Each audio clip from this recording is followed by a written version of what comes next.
What's up everyone, welcome back to the channel, and today I'm going to show you how to set up and use Revolut's virtual cards. There are 4 steps to this. Let's get straight into it. The first step is to enable virtual cards. So what you want to do is to open the Revolut app and go to the cards tab, and then just tap on virtual cards and enable the feature. And the second is to create a virtual card.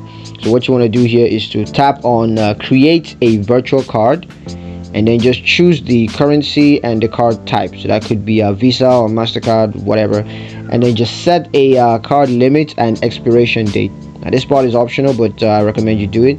The third step, of course, is to use your virtual card. So you could just use your virtual card for online transactions such as online shopping, subscriptions, or bill payments.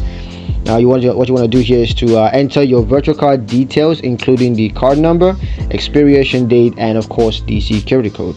Now the fourth step is how to manage your virtual cards. So what you want to do is to first note that you can view your virtual card details, including the card number, expiration date, and the security code. And then you want to update your virtual card settings, such as the card limit as well as the expiration date. And then you can also delete your virtual card if you no longer need it. So that's how to manage your virtual cards. Now that's pretty much it for the video. Thank you guys for watching. Hope you found it useful. If you did, like the video, comment down below, let me know what you thought, share the video with your friends, and of course subscribe to the channel if you haven't done so already.